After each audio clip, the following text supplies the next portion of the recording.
العالمين والصلاة والسلام على أشرف الأنبياء والمرسلين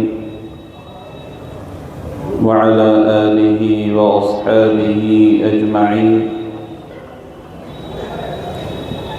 أعوذ بالله من الشيطان الرجيم.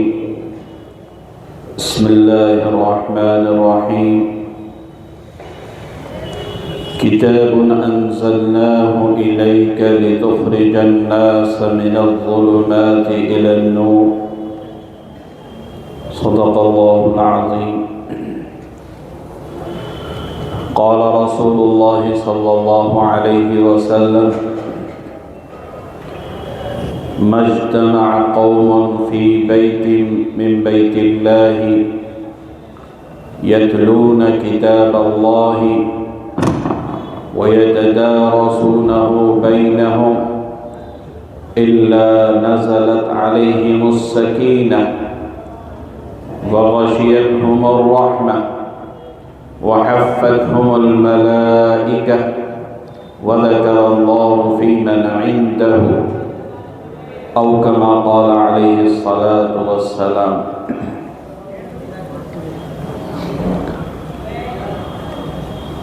آج ہم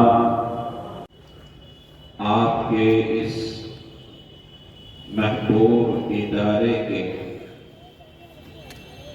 اس سالانہ اجلاس میں جو قرآن کریم کی نسبت سے منعقد ہوا ہے، کیونکہ آپ کے ادارے سے ماشاءاللہ ایک تعداد وہ ہے کہ جنہوں نے حفظ قرآن کریم کی سعادت حاصل کی ہے، اور انہی میں وہ طلبہ بھی ہیں کہ جنہوں نے ایک نشست میں شروع سے آخر تک قرآن کریم پڑھا ہے، مکمل کیا ہے.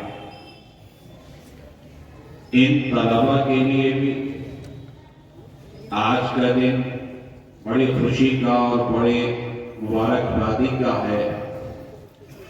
ان کے والدین، ان کے اہل خانہ کے لیے بھی بڑی خوشی کا دن ہے، اور مدرسے کے ذمہ داران اور اساتذہ کرام کے لیے بھی بہت خوشی کا موقع ہوتا ہے. ہم اور آپ دنیا میں مختلف عنوان سے تقریبات منعقد کرتے ہیں، لیکن قرآن کریم جو اللہ رب العزت کی صرف ایک کتاب ہی نہیں بلکہ اللہ تبارک و تعالی کی ذات سے نکلا ہوا کلام ہے، اور یہ اللہ تعالی کا کلام ہمارے بچے کے سینے میں محفوظ ہو جانا یہ کوئی معمولی نعمت نہیں، بہت بڑی دولت اللہ تبارک و تعالی نے عطا فرمائی. اس پر جتنا بھی شکر ادا کیا جائے وہ کم ہے، اور اگر ہم اللہ رب العزت کی نعمتوں پر شکر کے عادی بن گئے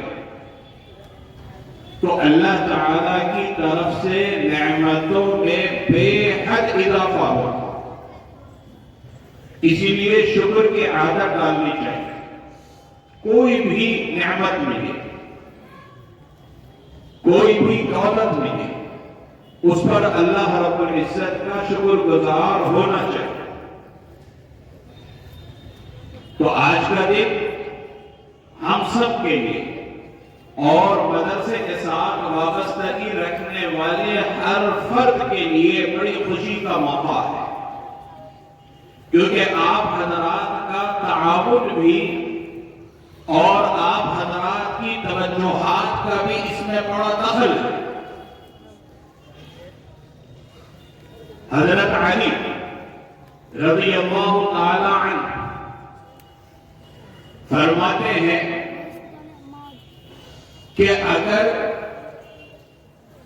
کسی غریب اور کسی فقیر کو جو دروازے پر آتا ہے اور بھوکا ہوتا ہے اور اس کو بچہ گھر میں سے کھانا لا کر دے دیتا ہے تو اللہ تبارک و تعالی 3 لوگوں کی مغفرت فرماتے ہیں۔ ایک گھر کا وہ مرد جو کما کر گھر کے اندر کھانے پینے کے سامان کو لا کر اپنی اہلیہ کو یا اپنی ماں کو دیتا ہے، اس کی بھی اللہ تعالیٰ مغفرت کا فیصلہ فرماتے ہیں۔ نہ وہ کماتا، نہ گھر میں کھانے کا سامان آتا اور نہ فقیر کو یہ کھانا دیا جاتا۔ اسی طریقے سے دوسری وہ عورت جس نے کھانا بنایا، اس کی بھی اللہ تعالیٰ مغفرت فرماتے ہیں۔ اور تیسرا وہ بچہ جو ماں سے کھانا لے کر فقیر تک پہنچا، اس کی بھی اللہ تعالیٰ مغفرت فرماتے ہیں۔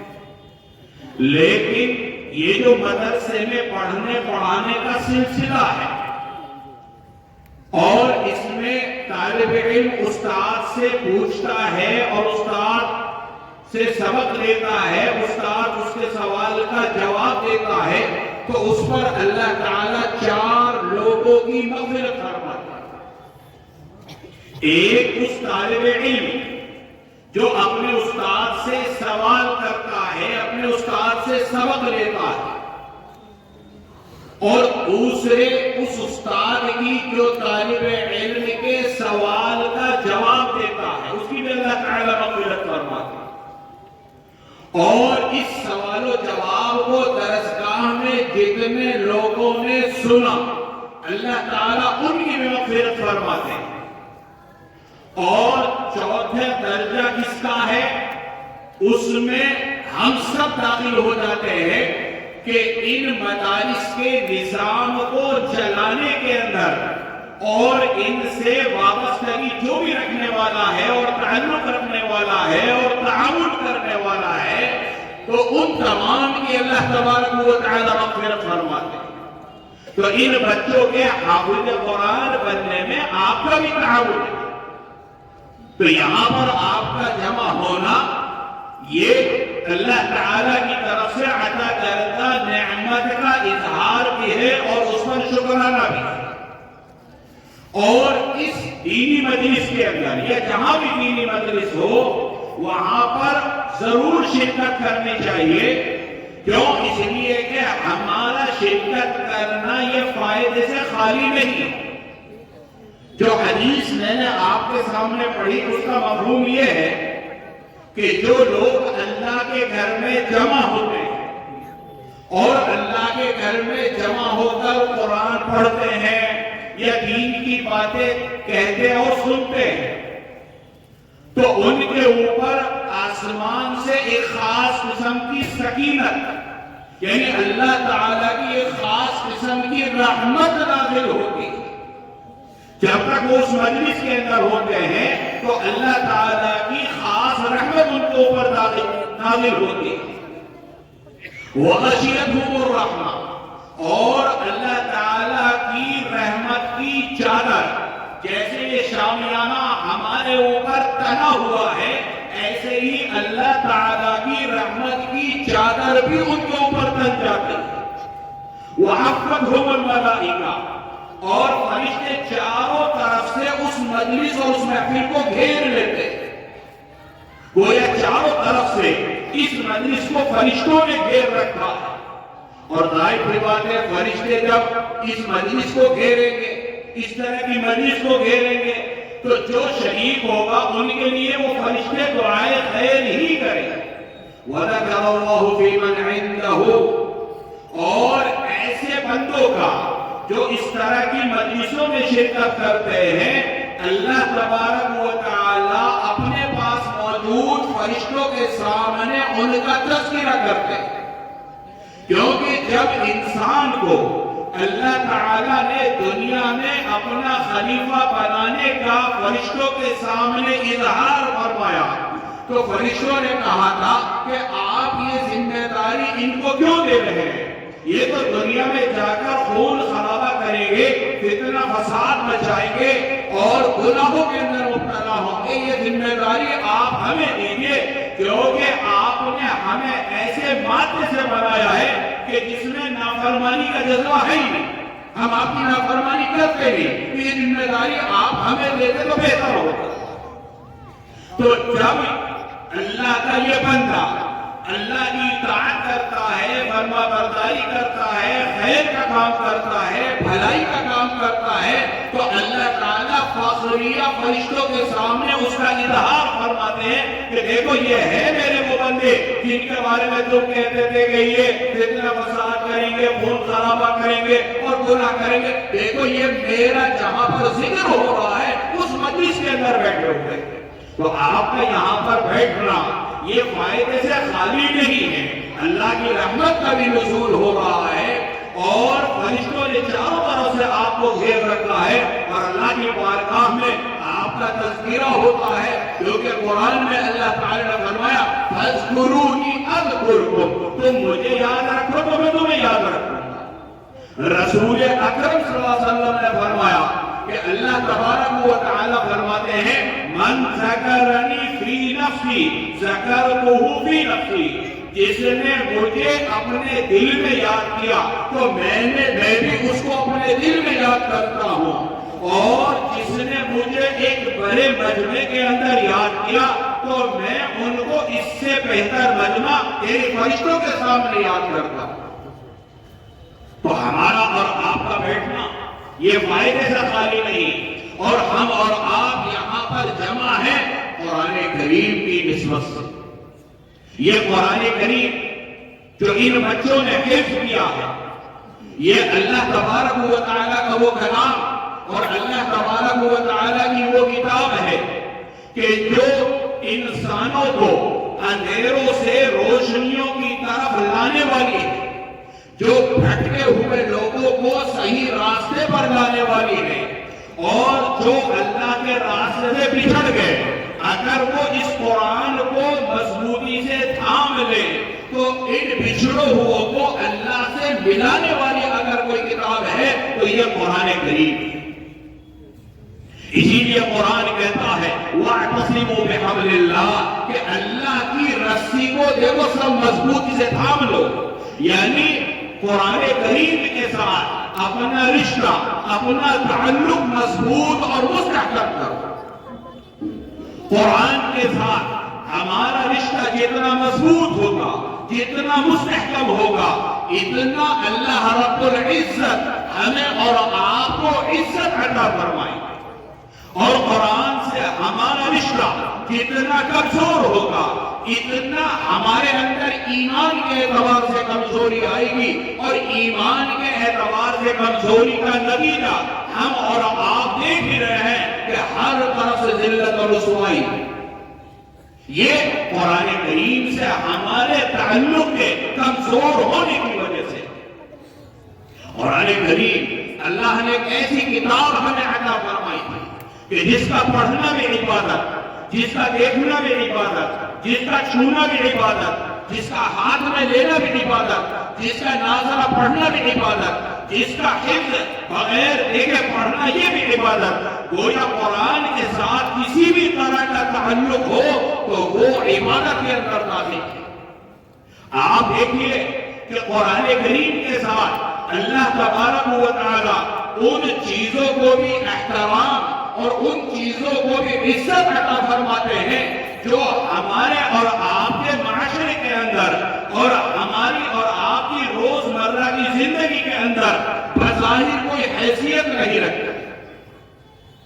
مثال کے طور پر جو گھر کی بڑی بوڑھیاں ہوتی ہیں، جب وہ اپنے سوٹ بناتی ہیں، ان کا سوٹ بننے کے بعد 5 میٹر کپڑا یا اس سے کم یا کچھ زیادہ کپڑا ان کے سوٹ بننے کے بعد بچ جاتا ہے، بڑی بوڑھیاں ان کترنوں کو اور چھوٹے چھوٹے کپڑے کے ٹکڑوں کو ایک تھیلی کے اندر جمع کر کے رکھتی ہیں، اور جب گھر کا بچہ کہتا ہے کہ دادی مجھے جوستان سی کر دے دو، نانی مجھے جوستان سی کر دے دو، امی مجھے جزدان سی کر دے دو. اب گھر کی بڑی بوڑھیاں وہ گٹھڑی نکالتی ہیں, وہ تھیلی نکالتی ہے اور ان میں سے ان ٹکڑوں کو جمع کر کے جزدان سی دیتی. اب جب اس کا جزدان سل گیا, اگر وہ جزدان بغیر پارے کے, بغیر قرآن کے, خالی جزدان اگر مسجد کے پاک فرش کے اوپر بھی پڑا ہوا مل جاتا ہے, بتائیے ہم میں کوئی بڑا ہو یا چھوٹا ہو, ہمارا چھوٹا سا بچہ بھی اس جزدان کو زمین سے اٹھا کر چوم کر تاخ میں رکھ دیتا ہے. حالانکہ جزدان سلنے سے پہلے وہ ایک معمولی کپڑا تھا. نہ جانے راستے میں ہمیں کتنی کترنے کپڑوں کی ملتی ہے, کیا کوئی کپڑا ہم اٹھاتے ہیں اور چوم کر اسے اونچی جگہ پر رکھتے ہیں. یہ بھی ایک معمولی کپڑا تھا, لیکن جزدان بننے کے بعد اب اس کا رشتہ قرآن کے ساتھ ہو گیا, اور جب اس کا رشتہ قرآن کے ساتھ ہو گیا تو اللہ نے اس کپڑے کو بھی عزت عطا کر دی. اسی طریقے سے لکڑی کی نہ جانے کیا کیا چیزیں بنتی ہیں. مسجد کے اندر بھی لکڑی کے دروازے ہوتے ہیں, لکڑی کی کھڑکیاں ہوتی ہیں, بہت ساری چیزیں ہوتی ہیں. آپ نے کبھی کسی کو دیکھا کہ مسجد میں آ کر مسجد کے دروازے کو چوم رہا ہو, مسجد میں آ کر مسجد کی کھڑکی کی لکڑی کو چوم رہا ہو؟ نہیں دیکھا ہوگا. لیکن اسی لکڑی کی اگر رحل بنانی چاہے اور وہ رحل اگر مسجد کے پاک فرش پر بھی پڑی ہوئی ہو تو ہمارا بچہ یہ گوارا نہیں کرتا کہ رحل زمین کے اوپر پڑی ہوئی ہو, اس کو بھی اٹھاتا ہے اور چوم کر اس کو اونچی جگہ پر رکھ دیتا ہے. آپ دیکھیے رحل بننے سے پہلے یہ ایک معمولی لکڑی تھی, کوئی اس کی عزت نہیں, کوئی اس کا احترام نہیں, لیکن قرآن کے ساتھ رشتہ مضبوط ہونے کی وجہ سے اللہ تبارک و تعالی نے کیسے عزت عطا فرمائی. اسی طریقے سے کاغذ کے اوپر نہ جانے کیا کیا چیزیں چھپتی ہیں. ہمارے گھروں میں اخبار بھی آتا ہے, اور بتائیے اخبار پڑھنے کے بعد ہم اخبار کیا کسی اونچی طاق میں رکھتے ہیں؟ اخبار نہ جانے کہاں پڑا رہتا ہے گھر کے اندر. یہ بچوں کے اسکول کی کتابیں ہوتی ہیں, سال پورا ہوتا ہے اور ہم رتی والے کو بیچ دیتے ہیں. لیکن اگر اسی کاغذ کے ٹکڑے کے اوپر بسم اللہ الرحمن الرحیم لکھی ہوئی ہے یا الف با تا سا بھی لکھا ہوا ہے اور وہ زمین کے اوپر پڑا ہوا ہے تو ہم اس کو زمین پر پڑا رہنے نہیں دیتے, اس کو اٹھاتے ہیں اور چومتے ہیں اور اونچی جگہ پر رکھ دیتے ہیں. حالانکہ معمولی کاغذ تھا, لیکن اس کا رشتہ جو کہ اب قرآن سے جڑ گیا, لہذا اللہ نے اس کو عزت عطا فرمائی. تو جب اللہ رب العزت قرآن کریم سے رشتے کی وجہ سے ان معمولی چیزوں کو عزت عطا کرتے ہیں, تو جس کے لیے اللہ نے قرآن اتارا, اگر ہم قرآن کریم کے ساتھ اس رشتے کو مضبوط کریں, اس رشتے اور تعلق کو مضبوطی کے ساتھ قائم رکھیں اور قرآن کو اپنے عمل زندگی کے اندر داخل کریں اور قرآن کریم کو ہم اپنے اعمال اس کے مطابق بنانے کی کوشش کریں, تو پھر کیسے اللہ ہمیں عزت عطا فرمائیں گے. اللہ نے ہمارے لیے ہی قرآن کریم اتارا, لیکن ہم نے جو کہ قرآن چھوڑ دیا, اسی وجہ سے اللہ تبارک و تعالی نے ہمیں ذلیل اور رسوا کیا. قرآن کریم کے ساتھ ایسا رشتہ ہونا چاہیے, اور وہی قرآن چاہتا بھی ہے, کیونکہ قرآن کیا کہتا ہے, اذا قرئ القرآن فاستمعوا له وانصتوا لعلكم ترحمون. اس سے معلوم ہوتا ہے کہ جہاں قرآن پڑھا جاتا ہے, جہاں قرآن پر عمل ہوتا ہے, وہاں پر اللہ تبارک و تعالی کی رحمتوں کی برسات ہوتی ہے. جیسے ایک مغناطیس ہوتا ہے اور مغناطیس لوہے کو اپنی طرف کھینچتا ہے, اسی طرح قرآن کریم یہ اللہ رب العزت کی رحمت کو کھینچنے والا ایک مغناطیس ہے. جس محلے میں, جس بستی میں, جس گھر میں قرآن کریم پڑھا جاتا ہے, وہاں پر اللہ کی رحمت نازل ہوتی ہے. احادیث کا مطالعہ سے معلوم ہوتا ہے کہ جیسے ہم اور آپ گرمی کی راتوں کے اندر اپنے صحن میں یا چھت کے اوپر پڑھ کر آسمان کو دیکھتے ہیں, اور آسمان پر ستارے چمکتے ہوئے نظر آتے ہیں۔ اسی طریقے سے جن گھروں میں قرآن کریم پڑھا جاتا ہے، فرشتے بھی ان گھروں کو ستاروں کے مانند چمکتا ہوا دیکھتے ہیں۔ حضرات صحابہ کرام رضوان اللہ علیہم اجمعین کو اللہ رب العزت نے قرآن کریم کے ساتھ کیسا شغف عطا فرمایا تھا، کیسی محبت عطا فرمائی تھی، کیسا تعلق عطا فرمایا تھا۔ ہمیں اور آپ کو تو فرصت نہیں حضرات صحابہ کرام کی تاریخ کا مطالعہ کرنے سے، وقت ہی نہیں ہے ہمارے پاس۔ ہمیں اپنے ان بڑوں کی تاریخ کا مطالعہ کرنا چاہیے، ان کے بارے میں ہمیں آگاہ رہنا چاہیے۔ اس سے ایمان کے اندر تازگی بھی ہوتی ہے اور ایمان کے اندر پختگی بھی آتی ہے۔ رسول کریم صلی اللہ علیہ وسلم نے فرمایا کہ اپنے ایمان کو تازہ کرتے رہا۔ ایمان کو تازہ کرنے سے مراد کیا؟ یہی کہ اللہ اور اس کے رسول اور اللہ اور اس کے رسول کی باتوں کا تذکرہ کرتے رہا کرو، اس سے ایمان کے اندر تازگی پیدا ہوتی ہے۔ جیسے کپڑا آپ کتنا صاف ستھرا پہن لے، ایک دو دن کے بعد پرانا ہو جاتا ہے، اب آپ اس کو دھو کر اس کے میل کچیل کو صاف کرتے ہیں۔ ایسے ہی دنیاوی چیزوں میں مشغول رہنے کی وجہ سے ایمان کے اوپر ایک گرد جم جاتی ہے۔ تو صحابہ کرام کا معمول کیا تھا؟ ایک صحابی کے بارے میں آتا ہے کہ تہجد کا وقت ہے، قرآن کریم کی تلاوت کر رہے ہیں اور برابر میں بچہ لیٹا ہوا ہے، چھوٹا بچہ ہے، اور وہیں پر ایک گھوڑا بندھا ہوا۔ ان صحابی کو قرآن پڑھنے میں اتنا مزہ آ رہا ہے، تہجد میں قرآن پڑھ رہے ہیں، اس مزے میں دل چاہ رہا ہے کہ بہت اونچی آواز میں قرآن پڑھوں، لیکن جیسے ہی اونچی آواز کرتے تھے گھوڑا بٹک جاتا تھا۔ ان صحابی کو خطرہ یہ تھا کہ ایسا نہ ہو کہ گھوڑے کی ٹانگ میرے بچے کو لگ جائے، پھر آواز نیچی کر دیتے تھے۔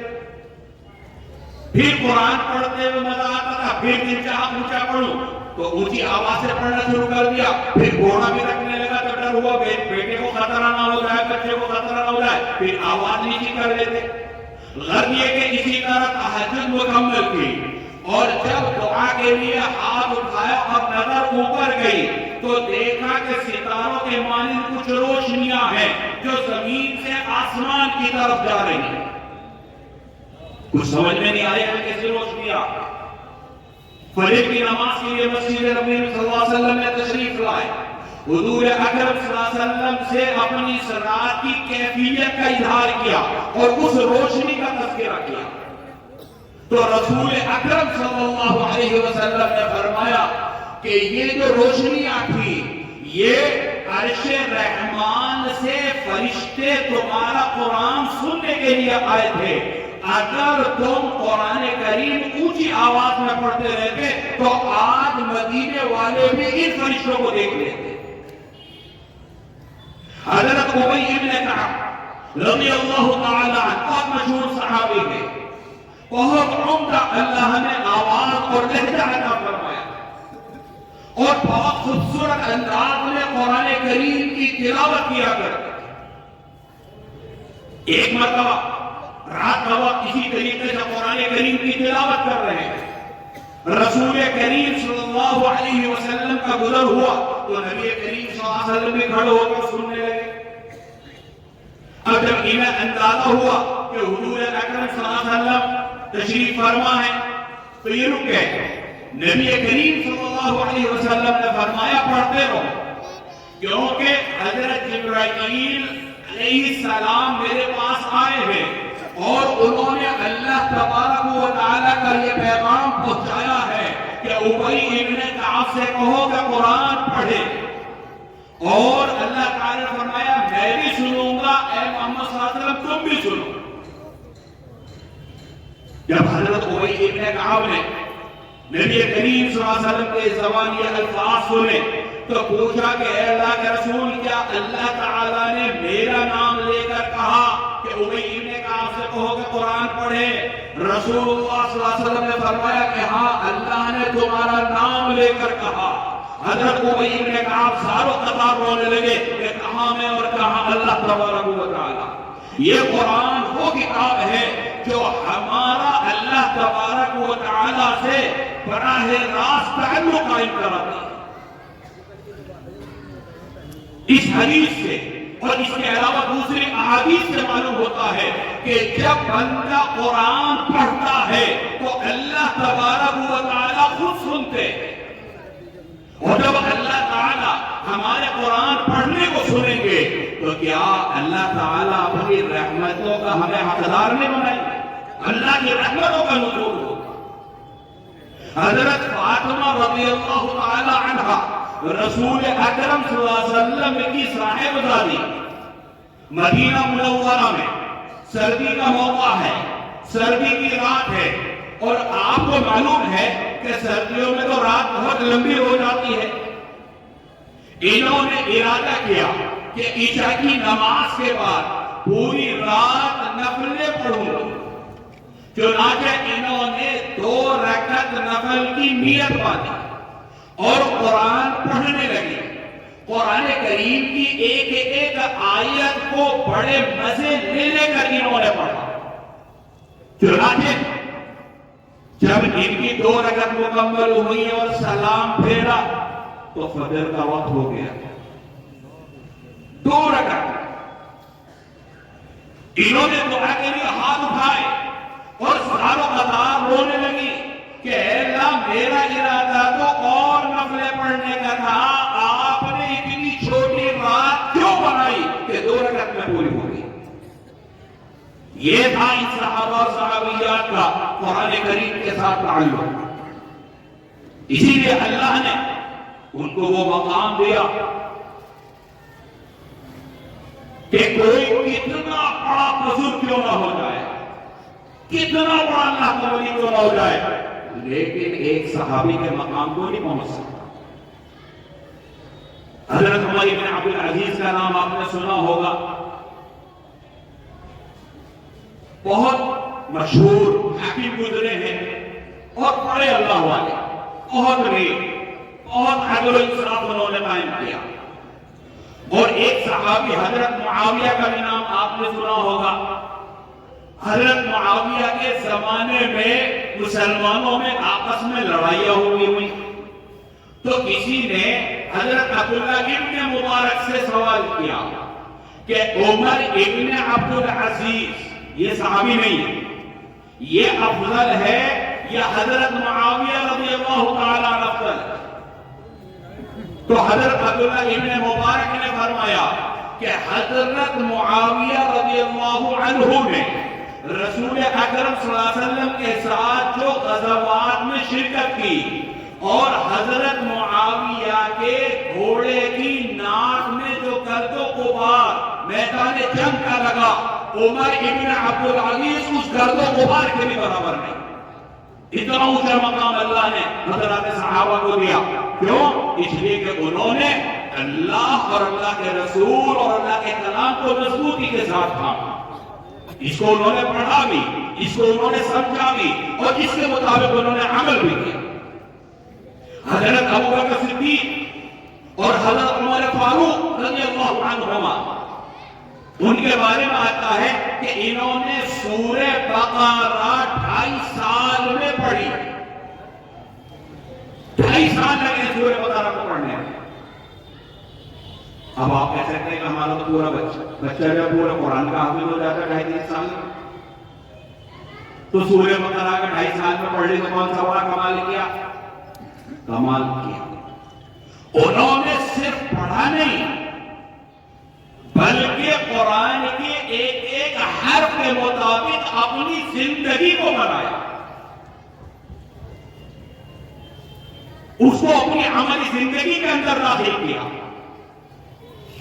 اپنے اوپر محنت کی. تو یہ مقصد ہے کہ ان کو اپنے اوپر جو محنت کی اپنی زندگی قرآن کے مطابق بنانے میں اتنا عرصہ لگا. تو قرآن کریم کی جو دولت اللہ رب العزت نے عطا فرمائی, یہ کوئی معمولی نعمت نہیں ہے.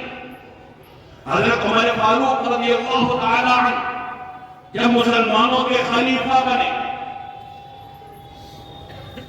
ایک مرتبہ سخت گرمی کے زمانے میں مکہ مکرمہ میں دوپہر کے وقت ایک پہاڑ کی چوٹی پر پہنچے. چونکہ امیر المومنین تھے تو تنہا نہیں تھے، ایک بڑا لشکر ساتھ تھا. مکہ کی گرمی اور وہ بھی دوپہر کا وقت، اور پہاڑ کی چوٹی تو سورج تو اور قریب ہو گیا، پسینے سے شرابور، اور پہاڑ کی جڑ میں کچھ دیکھ رہے ہیں اور نظر کچھ نہیں آ رہا. تو جب بہت دیر ہو گئی اور گرمی سے اور لوگ پریشان ہونے لگے تو ان میں سے کسی نے ہمت کر کے کہا کہ اے امیر المومنین، گرمی اتنی شدید ہے، آپ کیا دیکھ رہے ہیں اور ظاہر تو کچھ نظر نہیں آ رہا، آپ بھی پریشان اور ہم بھی پریشان. تو حضرت عمر فاروق نے فرمایا کہ یہاں میں اسلام سے پہلے اپنے لڑکپن میں اونٹ چرانے آیا کرتا تھا. میں وہ زمانہ یاد کر رہا ہوں، مجھے اونٹ بھی چرانا نہیں آتا تھا، اور شام کو اونٹ خالی پیٹ گھر جاتے تھے اور گھر میں جا کر ابا پٹائی کیا کرتے تھے کہ اتنا بڑا ہو گیا تجھے اونٹ بھی چرانا نہیں آتا. اور اس کے بعد اللہ نے اسلام کی نعمت عطا کی اور قرآن کی نعمت عطا کی کہ اللہ نے امیر المومنین بنا دیا. تو قرآن کی برکت سے اللہ تبارک و تعالی نے حضرت عمر فاروق رضی اللہ تعالی فرماتے ہیں کہ اللہ نے مجھے امیر بنا، اتنی بڑی دولت. تو حضرات صحابہ کرام کی زندگیوں کا اگر جائزہ لیں، انہوں نے قرآن کریم کو اپنی عملی زندگی میں داخل کیا. یہ قرآن کریم صرف ان بچوں کے پڑھنے کے لیے نہیں آیا. یہاں پر جو نوجوان بیٹھے یا بڑی عمر کے حضرات بیٹھے ہیں، یاد رکھیے یہ قرآن کریم ہم میں سے ہر ایک کے لیے آیا. ہم اور آپ صبح سے لے کر شام تک اپنی زندگیوں کا جائزہ لیں. ہمارے معاشرے کے اندر، ہمارے گھرانوں کے اندر عام طور پر معمول یہ ہے کہ اتفاق یہ ہی گھر کے اندر قرآن کریم کھلتا ہے تو ہر گھر کے اندر برکت کے لیے جزدان میں لپیٹ کر الماری میں اوپر رکھ رکھا ہے گھر میں برکت رہے. واقعی قرآن کے گھر میں رہنے سے برکت ہے، لیکن اگر اس کو کھول کر پڑھو، سمجھنے کی کوشش کرو اور اس کے مطابق عمل کرنے کی کوشش کرو، پھر دیکھنا اللہ تعالیٰ کی طرف ایک ایسی رحمتیں اور برکتیں نازل ہوتی. پھر گھر میں رکھنے سے کام نہیں چلے گا. علامتی مسلمان بن، بلکہ عملی مسلمان بن. اور مسلمان کا مطلب کیا ہے کہ اپنے آپ کو مکمل طور پر اللہ اور اس کے رسول کے حوالے کرو. جو اللہ نے کہا، جو اللہ کے رسول نے کہا، اس کے مطابق اپنی زندگی بنانے کی کوشش کرو، تب ہم مسلمان. اسی لیے قرآن کیا کہتا ہے؟ یا ایھا الذین آمنوا ادخلوا فی السلم کافہ، اے ایمان والو اسلام میں پورے داخل ہو جاؤ. غیر مسلموں سے نہیں کہا جا رہا کہ تم اسلام میں داخل ہو جاؤ، بلکہ وہ لوگ جو کلمہ پڑھ چکے ہیں، لا الہ الا اللہ محمد الرسول اللہ کہہ بھی چکے اور دل میں یقین کر چکے، ان سے کہا جا رہا تم اسلام میں پورے آ جاؤ. کیا مطلب ہے کہ تم نے زبان سے بھی کہہ دیا، دل میں یقین بھی کر لیا کہ اللہ ایک ہے، محمد صلی اللہ علیہ وسلم اللہ کے رسول ہے، آخرت قائم ہوگی، حساب و کتاب ہوگا، جنت جہنم سب کا یقین رکھتے ہو اور زبان سے کہتے بھی ہو. لیکن تنہا یہ کافی نہیں، بلکہ پورے مسلمان، یعنی مسجد کے اندر آؤ، نماز پڑھ لو. آدمی نماز اچھی سے پڑھنے کی کوشش کرتا ہے، لیکن جب مسجد سے باہر نکلتا ہے معاملات اس کے خراب، اخلاق اس کے خراب، اور یہ سمجھتا ہے میں 5 وقت کی نماز پڑھ رہا ہوں بس میں دیندار. میں روزے بھی رکھتا ہوں تو میں دیندار، میں زکات بھی دیتا ہوں تو دیندار، میں نے حج کر رکھا ہے تو میں دیندار۔ تنہائی یہ کافی نہیں، بلکہ قرآن اللہ نے اگر دیا ہے تو قرآن کو پڑھیے بھی، قرآن کو سمجھیے بھی، اور قرآن کریم کے مطابق عمل کرنے کی کوشش کی۔ یاد رکھیے، ہم میں سے ہر ایک مسلمان یہ دعا کرتا ہے، اور اذان کے بعد اللہم رب ہذہ الدعوہ جو دعا کرتا ہے اس میں بھی یہ دعا کرتا ہے کہ اے اللہ، رسول اللہ صلی اللہ علیہ وسلم کی شفاعت اور سفارش ہمیں عطا فرما، یعنی حضور صلی اللہ علیہ وسلم قیامت میں ہماری سفارش کر دے تاکہ ہمارا بیڑا پار ہو جائے۔ ہر ایک یہ دعا کرتا ہے، لیکن اگر ہم نے قرآن کریم کے ساتھ یہ معاملہ جاری رکھا جو آج ہے تو رسول اللہ صلی اللہ علیہ وسلم شکایت بھی کرے، یا رب ان قوم اتخذوا هذا القرآن مہجورا۔ رسول اللہ صلی اللہ علیہ وسلم اللہ تعالیٰ کے سامنے کہیں گے، اے پروردگار، میری اس قوم نے، میری اس امت نے قرآن کو چھوڑ دیا تھا۔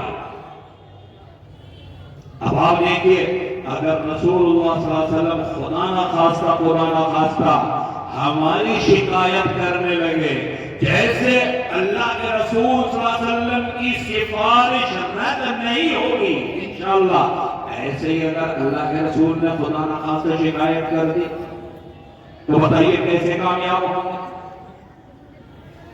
نہیں کامیاب ہوں۔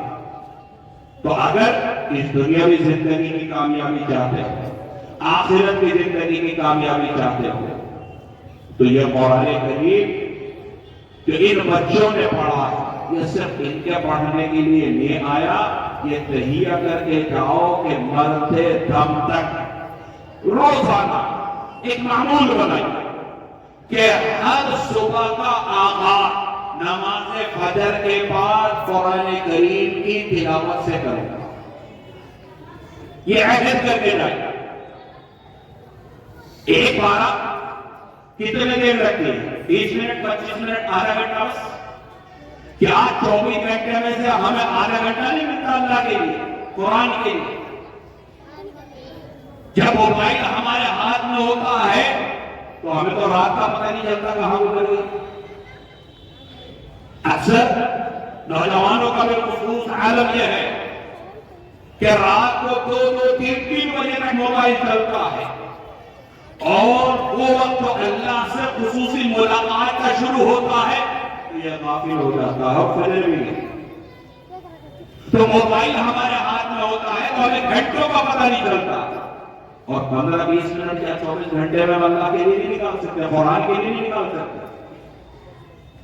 حضرت عبداللہ ابن عمر رضی اللہ تعالیٰ عنہ ایک مرتبہ رسول اللہ صلی اللہ علیہ وسلم سے پوچھا کہ یا رسول اللہ، میں قرآن پڑھنا چاہتا ہوں، یعنی مکمل قرآن پڑھنا چاہتا ہوں، تو کتنے دن میں پڑھ لیا؟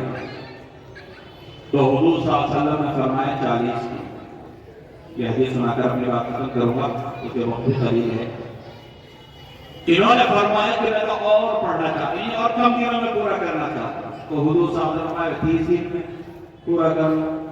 انہوں نے کہا میں اور پڑھنا چاہتا ہوں، تو آپ صلی اللہ علیہ وسلم نے فرمایا 20 دن میں پورا کر لوں۔ انہوں نے کہا میں اور پڑھنا چاہتا ہوں، تو اللہ کے رسول صلی اللہ علیہ وسلم نے فرمایا 10 دن میں پورا کرو۔ انہوں نے فرمایا اور پڑھنا چاہتا ہوں، تو فرمایا 7 دن میں پورا کرو۔ قرآن کی منزلیں بھی کتنی ہیں؟ 7۔ انہیں روزانہ ایک منزل پڑھے تو 7 دن میں قرآن پورا ہو سکتا ہے۔ اب آپ یہاں پر دیکھیے کہ حضور صلی اللہ علیہ وسلم نے سب سے زیادہ جو مدت جس میں ایک قرآن پورا ہو جانا چاہیے وہ کیا بیان کی؟ زیادہ سے زیادہ 40 دن۔ اور ہمارا حال کیا ہے؟ پچھلے رمضان کو جو قرآن بند ہوا تھا مگر آج سے کھلا بھی نہیں ہوگا، اب رمضان نہیں کھلے گا۔ حالانکہ حضور صلی اللہ علیہ وسلم نے فرمایا کہ کم سے کم 40 دن میں تو پورا ہو جانا چاہیے، اور یہ 40 دن کی مدت اس لیے آپ صلی اللہ علیہ وسلم نے بیان فرمائی کہ ظاہر کی بات ہے کہ مرد بھی پڑھتا ہے، عورتیں بھی پڑھتی ہیں، اور عورتوں پر ہر مہینے کچھ دن ایسے آتے ہیں کہ وہ قرآن نہیں پڑھ سکتی، اور وہ زیادہ سے زیادہ 10 دن ہوتے ہیں۔ تو اگر ان 10 دنوں کو نکال دیا جائے تو 30 دن بچتے ہیں روزانہ ایک بار. ایسے ہی مردوں کو بھی کوئی عذر آ سکتا ہے، مثلا کہ سفر میں چلا گیا، طبیعت خراب ہو گئی، کوئی اور مجبوری آ گئی، تو اگر کچھ دن نہیں پڑھا گیا تو بھی 30 دن تو بچیں گے. تو لہٰذا کم سے کم ایک پارہ روز ہونا چاہیے.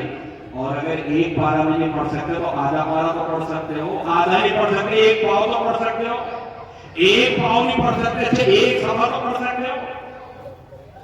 جب ایک پڑھو گے اور اللہ سے دعا مانگو گے اللہ اور پڑھنے کی توفیق دے دے، اللہ تعالیٰ ایک صفحے میں 2 صفحہ پڑھنے کی توفیق دے. دیکھو اللہ کی توفیق کے بغیر کچھ نہیں ہو.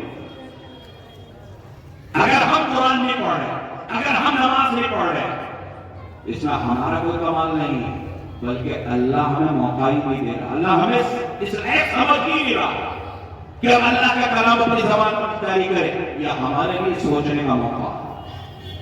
تو روزانہ پابندی کے ساتھ ہر صبح میری دین کا آغاز قرآن کی تلاوت سے ہونا چاہیے. اور اگر صبح کی کسی کو مجبوری ہے، دوپہر میں موقع ملتا ہے تو دوپہر میں پڑھ، رات میں موقع ملتا ہے تو رات میں پڑھ. لیکن قرآن کریم کی تلاوت کا معمول ہونا چاہیے. سارے ذکر میں سب سے افضل ذکر قرآن ہے. اور اللہ کے رسول صلی اللہ علیہ وسلم نے فرمایا کہ اگر تم اللہ تعالیٰ سے بات کرنا چاہتے ہو تو قرآن پڑھا کرو. یعنی قرآن پڑھنا گویا اللہ تعالیٰ سے براہ راست بات کرنا ہے. اگر دنیا کا کوئی بادشاہ ہمیں اس کا موقع دے کہ میں تم سے کچھ بات کرنا چاہتا ہوں تو ہم پورے محلے اور پورے علاقے میں کودے پھریں گے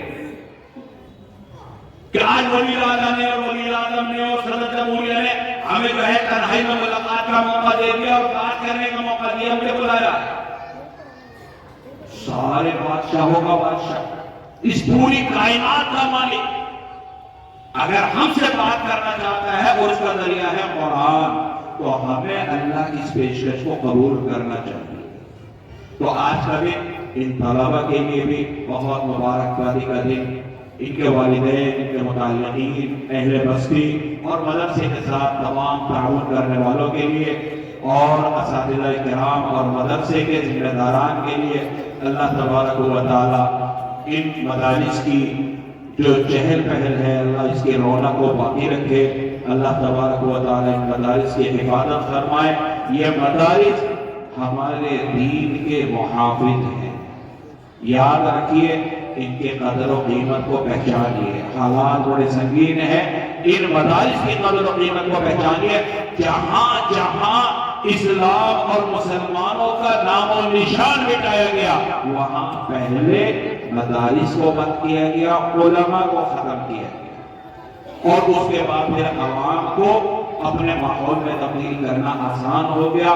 تو ان مدارس کی قدر کیجیے اور ان کے ساتھ بھرپور تعاون کیجیے. اللہ تبارک و تعالی ہم سب کے یہاں جمع ہونے کو قبول فرمائے اور قرآن کی جو رحمتیں اور برکتیں ہیں اللہ تبارک و تعالی ہم سب کو اس سے مالا مال فرمائے. وآخر دعوانا الحمدللہ.